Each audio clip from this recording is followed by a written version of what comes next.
My name is Chandi Raja. I am from India. I am working as assistant manager accounts. I would like to ask two questions. Number one, as you say, Islam is a way of life as per the Quran. Okay? What do you mean by way of life? What are the explanation for that? Can I get number? Brother, the question that in my earlier answer I said Islam is a deen, it's a way of life. He's asking, what do you mean by way of life? Way of life means how do you lead a life? What is good for you, what is bad for you, what is harmful, what you should eat, what you should not. There are few do's and don'ts. Few things which are compulsory in life. Few things which are prohibited, the remaining are mubah, optional. So the Quran is a guide, is an instruction manual for the human being that how a life should be led. Like how when you buy a machine, you have an instruction manual, what is good, what is bad, how you should operate. So the way of life is how should you lead your life.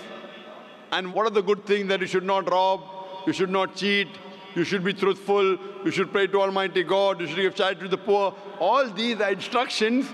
Like when you appear for an examination, brother, if you want to pass the test in science, so what do? You read the textbook, you memorize it, and you appear for the paper. Allah says in the Quran in Surah Mulk chapter number 67 verse number 2, Alladhi khalaqal mawta wal hayata. It is Allah who has created death and life to test which of you is good in deeds. So this book is the instruction manual. You read it and you lead your life according to how a creator wants. If you follow the instruction correctly, you will go to paradise. If you disobey, if you break the rules, then you won't go to paradise, then you'll go to hell. So this is a way of life mentioned in the Quran and the Sahih Hadith, that the sayings of the last and final messenger, Prophet Muhammad, peace be upon him. Hope that answers the question, brother. Sorry for interrupting. One more.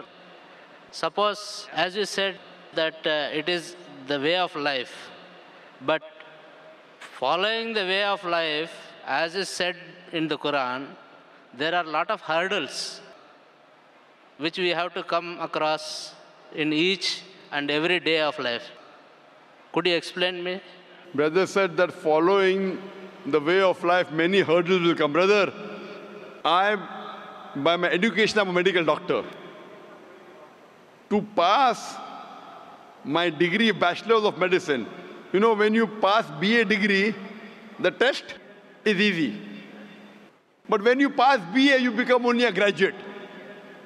When you pass graduation, MBBS, Bachelor of Medicine, Bachelor of Surgery, it's more difficult.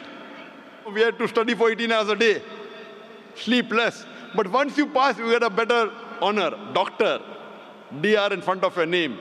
So higher the degree, more difficult is the test.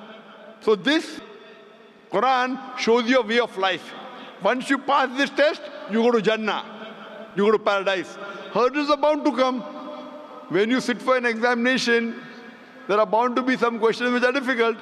That does not mean run away from the examination. So hurdles are bound to come, but this hurdle will take you towards Allah subhanahu wa ta'ala. Allah is testing you.